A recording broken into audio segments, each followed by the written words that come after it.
बृहस्पतिवार व्रत कथा। व्रत का महत्व व विधि श्री जगदीश हरे की आरती सहित। श्री गणेशाय नमः। पूजा विधि। बृहस्पतिवार के दिन जो भी स्त्री पुरुष व्रत करे उनको चाहिए कि वह दिन में एक ही समय भोजन करे, क्योंकि बृहस्पतिवेश्वर भगवान का इस दिन पूजन होता है। भोजन पीले चने की दाल आदि का करें, परंतु नमक नहीं खाएं और पीले वस्त्र पहने।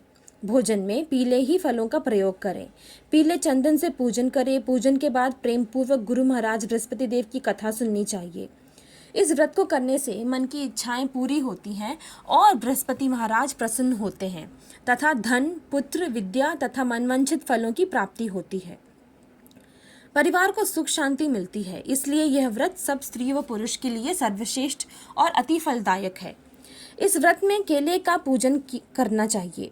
कथा और पूजन के समय तन, मन, कर्म, वचन से शुद्ध होकर जो इच्छा हो बृहस्पति देव से प्रार्थना करनी चाहिए। इच्छाओं को बृहस्पति देव अवश्य पूर्ण करते हैं, ऐसा मन में दृढ़ विश्वास रखना चाहिए। श्री बृहस्पतिवार व्रत कथा। एक समय की बात है कि भारतवर्ष में एक राज करता था। वह बड़ा प्रतापी और दानी था। प्रतिदिन मंदिर में दर्शन करने जाता और गरीबों और ब्राह्मणों की सहायता करता था। ये सब बातें उसकी रानी को अच्छी नहीं लगती थी। वह ना तो व्रत करती और ना ही गरीबों के दान देती थी, और राजा को भी ऐसा करने से मना किया करती थी। एक दिन राजा शिकार खेलने वन में गया हुआ था। उसी समय बृहस्पति देव साधु के वेश में राजा के महल में भिक्षा के लिए गए और भिक्षा मांगी। रानी ने भिक्षा देने से इनकार किया और कहा, हे साधु महाराज, मैं तो दान पुण्य से तंग आ गई हूँ। मेरे पति सारा धन लुटाते रहते हैं। मेरी इच्छा है कि हमारा धन नष्ट हो जाए, फिर ना रहेगा बांस और ना बजेगी बांसुरी। साधु ने कहा, देवी, तुम तो बड़ा अजीब हो। धन, संतान तो सभी चाहते हैं। पापी भी पुत्र और धन की इच्छा करता है। यदि तुम्हारे पास अधिक धन है तो भूखों को भोजन दो, प्यासों के लिए प्याऊ बनवाओ, मुसाफिरों के लिए धर्मशाला खुलवाओ। जो निर्धन अपनी कुंवारी कन्याओं का विवाह नहीं कर सकते उनका विवाह करा दो। ऐसा और कई काम हैं जिनके करने से तुम्हारा यश लोक परलोक में फैलेगा। परंतु रानी पर उपदेश का कोई प्रभाव न पड़ा। वह बोली, महाराज, आप मुझे कुछ ना समझाएं। मैं ऐसा धन नहीं चाहती जो हर जगह बांटती फिरूं। साधु ने उत्तर दिया, यदि तुम्हारी ऐसी इच्छा है तो ऐसा ही होगा। तुम ऐसा करना कि बृहस्पतिवार को घर गोबर से लीपना, अपने केशों को धोना, केशों को धोते समय स्नान करना, राजा से कहना कि वह हजामत बनवाए, भोजन में मांस मदिरा खाना, कपड़े धोबी के यहाँ धुलने को डालना। ऐसा 7 बृहस्पतिवार करने से तुम्हारा सारा धन नष्ट हो जाएगा। इतना कहकर वह साधु महाराज वहां से चले गए। जैसा वह साधु कहकर गए, रानी ने वैसा ही किया। 6 बृहस्पतिवार ही बीते थे कि उनका सारा धन नष्ट हो गया और सारा परिवार दोनों समय भोजन के लिए तरसने लगा तथा सांसारिक भोगों से दुखी रहने लगा। तब राजा ने रानी से कहा कि तुम यहाँ पर रहो, मैं दूसरे देश में जाता हूँ, क्योंकि यहाँ पर मुझे सभी जानते हैं, इसलिए कोई भी कार्य भी नहीं कर सकता। देश चोरी, परदेश भीख बराबर है। ऐसा कहकर राजा परदेश चला गया। वहाँ जंगल में जाकर लकड़ी काटता और उसे शहर में बेचता। इस तरह वह जीवन व्यतीत करने लगा। इधर राजा के बिना रानी दुखी रहने लगी। किसी दिन भोजन मिलता और किसी दिन जल पीकर ही रह जाती।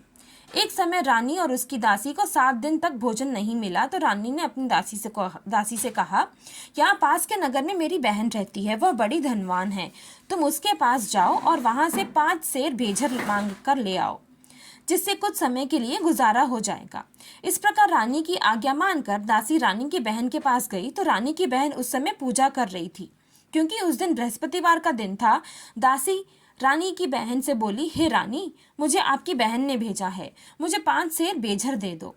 दासी के कई बार कहने पर भी रानी की बहन ने उत्तर नहीं दिया, क्योंकि उस समय वह बृहस्पतिवार की व्रत कथा सुन रही थी। जब दासी को कोई उत्तर नहीं मिला तो वह बहुत दुखी हुई और वापस अपने नगर आकर रानी से बोली, हे रानी, आपकी बहन बहुत ही धनी है, वह छोटे लोगों से बात नहीं करती। मैंने उनसे 5 सेर बेझर मांगा तो उन्होंने कोई उत्तर नहीं दिया। रानी बोली, इसमें उसका कोई दोष नहीं है। जब बुरे दिन आते हैं तब कोई सहारा नहीं देता। अच्छे बुरे का पता विपत्ति में ही लगता है। जो ईश्वर की इच्छा होगी वही होगा। यह सब हमारे भाग्य का दोष है।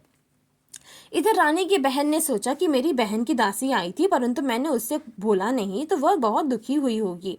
यह सोच कथा को सुन और विष्णु भगवान का पूजन समाप्त कर वो अपनी बहन के घर चल दी। बहन के पास आकर बोली, बहन जब तुम्हारी दासी आई तो मैं बृहस्पतिवार का व्रत कर रही थी। जब तक कथा होती तब तक ना उठते हैं ना बोलते हैं, इसलिए मैं नहीं बोली। कहो दासी को क्यों भेजा था? रानी बोली, बहन तुमसे कोई बात छुपी नहीं है। हमारे घर अनाज नहीं था, इस कारण मैंने दासी को तुम्हारे पास 5 सेर बेजर के लिए भेजा था। रानी की बहन बोली, बृहस्पतिवार भगवान सबकी मनोकामना पूरी करते हैं, शायद तुम्हारे घर में भी अनाज रखा हो। इस प्रकार के वचन सुन रानी जब अंदर गई तो वहां एक घड़ा बेजर से भरा मिला। एक घड़ा बेजर से भरा मिला। तब रानी और उसकी दासी बहुत खुश हुई। दासी कहने लगी, हे रानी, वैसे ही हमको भोजन नहीं मिलता तो हम रोज ही व्रत करते हैं। अगर आपकी बहन से व्रत की विधि और कथा पूछ ली जाए तो उसे हम भी कर लिया करेंगे। रानी ने बहन से कहा, बहन बृहस्पतिवार के व्रत के क्या नियम हैं? तब रानी की बहन ने बताया, बृहस्पतिवार के व्रत में चने की दाल और मुनक्का से भगवान विष्णु के केले के जड़ की पूजन करने तथा दीपक जलाएं, पीला भोजन करें तथा कथा सुने। इस प्रकार करने से गुरु भगवान प्रसन्न होते हैं, अन्न पुत्र धन देते हैं, मनोकामना पूरी करते हैं। इस प्रकार रानी और दासी दोनों ने निश्चय किया कि बृहस्पतिवार भगवान का पूजन जरूर करेंगे। 7 दिन बाद बृहस्पतिवार आया तो उन्होंने व्रत रखा। दासी घुड़साल में जाकर चना और गुड़ बिन लाई तथा उसकी दाल से केले के जड़ का और तथा विष्णु भगवान का पूजन किया। अब पीला भोजन कहाँ से आए? दोनों ने बड़ी दुखी हुई परंतु उन्होंने व्रत किया, इस कारण गुरु भगवान प्रसन्न थे। 2 थालों में सुंदर पीला भोजन लेकर आए और दासी को देकर बोले, हे यह तुम्हारे और रानी के लिए भोजन है। दासी भोजन पाकर बड़ी प्रसन्न हुई और रानी से बोली, रानी जी भोजन कर लीजिए। वह महात्मा हम दोनों के लिए 2 थाल में भोजन दे गए। इस प्रकार रानी और दासी ने गुरु भगवान को नमस्कार कर भोजन प्रारंभ किया था। तब अब वो प्रत्येक बृहस्पतिवार को गुरु भगवान का व्रत और विष्णु भगवान का पूजन करने लगे। बृहस्पतिवार भगवान की कृपा से रानी के पास फिर से धन हो गया। रानी और दासी विचार करने लगे कि न जाने हमारे राजा किस हाल में होंगे, उनकी कोई खोज खबर नहीं है। उन्होंने गुरु भगवान से प्रार्थना की। उधर राजा दुखी होकर जंगल में एक पेड़ के नीचे जाकर बैठ गया। वह अपनी पुरानी बातों को याद करने लगा और रोने लगा। तब उस जंगल में बृहस्पति देव एक साधु के रूप में धारण कर आए और राजा के सामने आकर बोले, हे लकड़हारे, इस सुनसान जंगल में तुम किस चिंता में हो? राजा ने दोनों हाथ जोड़कर प्रणाम किया और उत्तर दिया, महात्मा जी आप सब कुछ जानते हो, मैं क्या कहूँ? यह कहकर वह रोने लगा और साधु को आत्मकथा सुनाई। महात्मा जी ने कहा, तुम्हारी पत्नी ने बृहस्पति के दिन वीर भगवान का निरादर किया था, जिसके कारण तुम्हारी यह दशा हुई है। अब तुम चिंता को दूर करके मेरे कहने पर चलो तो तुम्हारे सब कष्ट दूर हो जाएंगे और भगवान पहले से भी अधिक संपत्ति देंगे। देखो तुम्हारी पत्नी ने बृहस्पतिवार का व्रत आरंभ कर दिया है और तुम भी बृहस्पतिवार का व्रत करके चने की दाल व गुड़ को जल के लोटे में डालकर केले का पूजन करो, फिर कथा कहो या सुनो। ऐसा करने से भगवान तुम्हारी सब मनोकामनाएं पूर्ण करेंगे। साधु के ऐसे वचन सुनकर राजा बोला, हे प्रभु, मुझे लकड़ी बेचकर इतना पैसा नहीं मिलता जिससे भोजन करके मैं उपरांत कुछ बचा सकूं। मैंने रात सपने में अपनी पत्नी को व्याकुल देखा। मेरे पास कुछ भी नहीं है जिससे उसकी खबर मांग सकूं। साधु ने कहा, हे राजन, तुम किसी बात का चिंता मत करो। बृहस्पतिवार के दिन तुम रोजाना की तरह लकड़ियां लेकर शहर जाओ। तुमको रोज से दुगना धन प्राप्त होगा, जिससे तुम भली भांति भोजन कर लोगे तथा बृहस्पति देव का पूजन का सामान भी आ जाएगा। बृहस्पतिवार की कहानी कुछ इस प्रकार है। बृहस्पति देव की कहानी। प्राचीन काल में एक ब्राह्मण था। वह बहुत ही निर्धन था। उसकी कोई भी संतान नहीं थी। वह नित्य पूजा पाठ करता, परंतु उसकी पत्नी बहुत मलिनता के साथ रहती थी। वह ना स्नान करती थी, ना किसी देवताओं की पूजा करती थी। प्रातःकाल उठते ही भोजन करती, बाद में कोई अन्य कार्य करती थी। इससे ब्राह्मण बहुत दुखी था। भगवान की कृपा से ब्राह्मण के यहाँ एक कन्या पैदा हुई। धीरे धीरे वह कन्या बड़ी होने लगी। वह प्रातः स्नान करके विष्णु भगवान का जाप करने लगी। बृहस्पतिवार का व्रत करने लगी। अपनी पूजा पाठ को समाप्त कर पाठशाला जाती और अपनी मुट्ठी में जौ भरकर मार्ग में डालती जाती। वही जौ सोने के जो हो जाते और लौटते समय उनको बिनकर घर में ले आती। एक दिन वह कन्या सूप में सोने के जौ साफ कर रही थी तो उसकी माँ ने देख लिया और कहा, बेटी, सोने के जौ को फटकने के लिए सोने का सूप होना चाहिए। अगले दिन बृहस्पतिवार था। उस कन्या ने व्रत रखा और बृहस्पति देव से प्रार्थना की, हे प्रभु, यदि मैंने आपकी पूजा सच्चे मन से की है तो मुझे सोने के सूप दे दो। बृहस्पति देव ने उसकी प्रार्थना स्वीकार कर ली। रोजाना की तरह वह जौ फैलाती हुई पाठशाला गई और जब लौटकर जौ बिन रही थी तो बृहस्पति देव की कृपा से उसे रास्ते में सोने के सूप मिला तो उसे वह घर ले आई। एक दिन की बात है कि वह कन्या सोने के सूप में जौ साफ कर रही थी। उस समय उस नगर का राजपुत्र वहां से होकर निकला। इस कन्या के रूप को देखकर वो मोहित हो गया। अपने घर आकर भोजन तथा जल त्याग कर उदास होकर लेट गया। राजा को जब इस बात का पता लगा तो वो अपने मंत्रियों के साथ अपने पुत्र के पास गए और बोले, पुत्र, तुम्हें किस बात का कष्ट है?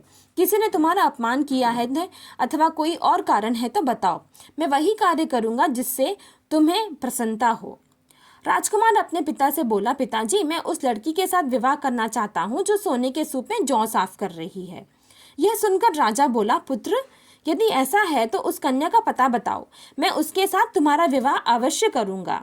राजकुमार ने अपने पिता को उस लड़की के घर का पता बताया। राजकुमार के बताए गए पते के अनुसार मंत्री उसी लड़की के घर गए और ब्राह्मण कन्या का विवाह राजकुमार के साथ संपन्न हो गया। कन्या का विवाह होते ही ब्राह्मण के घर में पहले की भांति गरीबी आ गई। अब भोजन के लिए भी अन्न बड़ी मुश्किल से मिलता था। एक दिन ब्राह्मण अपनी पुत्री के पास गया। बेटी ने पिता से सारा हाल पूछा। तब ब्राह्मण ने सारा हाल कह सुनाया। कन्या ने बहुत सा धन देकर पिता को विदा किया। इस तरह ब्राह्मण को का कुछ समय सुखपूर्वक बीता। कुछ दिन बाद फिर वही हाल हो गया। ब्राह्मण फिर अपनी बेटे के यहाँ गया और सारा हाल बताया तो बेटी बोली, पिताजी, आप माता जी को यहाँ ले आइए, मैं उन्हें वह विधि बता दूंगी जिससे आपकी गरीबी दूर हो जाएगी। अब वह ब्राह्मण अपनी पत्नी को लेकर बेटी के घर पहुंचा तो अब उसने अपनी माँ को समझाते हुए कहा, माँ, तुम प्रातःकाल उठकर स्नान आदि करके विष्णु भगवान का पूजन करो तो सब दरिद्रता दूर हो जाएगी। परंतु उसकी माँ ने उसकी एक बात ना मानी। वह प्रातःकाल उठकर भोजन कर लेती थी। एक दिन उसकी बेटी का बहुत क्रोध आया और उसने अपनी माँ को एक रात कोठरी में बंद कर दिया।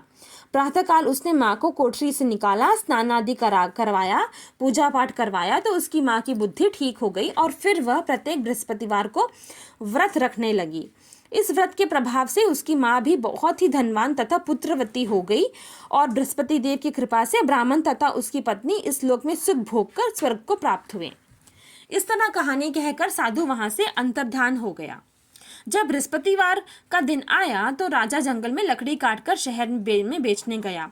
उसे उस दिन और दिनों की अपेक्षा अधिक धन मिला। राजा ने चना गुड़ आदि लाकर बृहस्पतिवार का व्रत किया, परंतु जब दोबारा बृहस्पतिवार का दिन आया तो वह व्रत करना भूल गया। इस कारण बृहस्पति देव नाराज हो गए। उस दिन उस नगर के राजा ने विशाल यज्ञ का आयोजन किया था। शहर में यह घोषणा करा दी थी कि कोई भी मनुष्य अपने घर में भोजन ना बनाए, ना चूल्हा जलाए। समस्त जनता मेरे यहाँ भोजन करने आए। इस आज्ञा को जो नहीं मानेगा उसे फांसी की सजा दी जाएगी। इस तरह की घोषणा संपूर्ण नगर में करवा दी गई। राजा के आज्ञा अनुसार शहर में सभी लोग भोजन करने लगे, लेकिन लकड़हारा बना राजा कुछ देर बाद पहुंचा। इसलिए राजा उसको अपने साथ घर में ले गया और ले जाकर भोजन करा रहा था तो रानी की दृष्टि उस खोटी पर पड़ी जिस पर उसका हार लटका हुआ था। रानी को हार वहां पर दिखाई न दिया।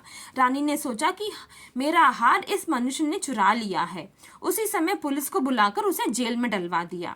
जब लकड़हारा जेल खाने में दुखी होकर विचार करने लगा कि न जाने कौन से पूर्व जन्म के कर्म से मुझे दुख प्राप्त हुआ है, तो उन्हीं साधु को याद करने लगा जो जंगल में उसे मिले थे।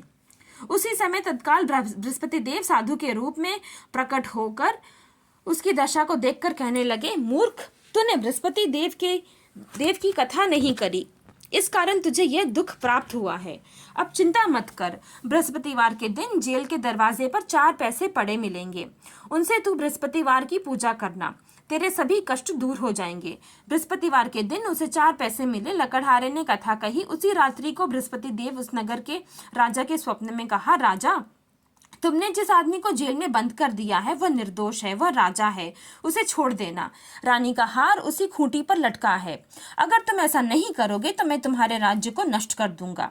इस तरह रात्रि के स्वप्न को देखकर राजा प्रातः काल उठकर खूंटी पर हार देखकर लकड़हारे को बुलाकर क्षमा मांगी तथा लकड़हारे को योग्य सुंदर वस्त्र आभूषण देकर विदा किया।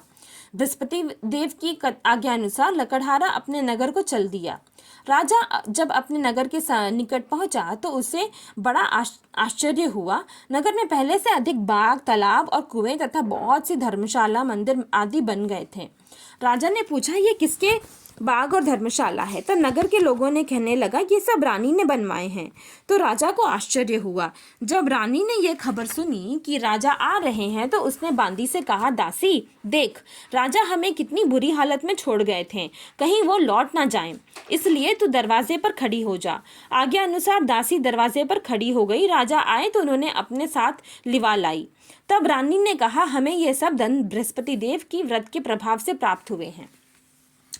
राजा ने निश्चय किया कि 7 दिन बाद तो सभी बृहस्पति देव का पूजन करते हैं, परंतु मैं प्रतिदिन 3 बार कहानी कहा करूंगा और व्रत किया करूंगा। अब हर समय राजा के दुपट्टे में चने की दाल बंधी रहती थी तथा दिन में 3 बार कहानी कहते थे। एक दिन राजा ने विचार किया, तो चलो मैं अपने बहन के यहाँ हो आऊं। इस तरह का विचार कर राजा घोड़े पर सवार हो अपनी बहन के यहाँ चलने लगा।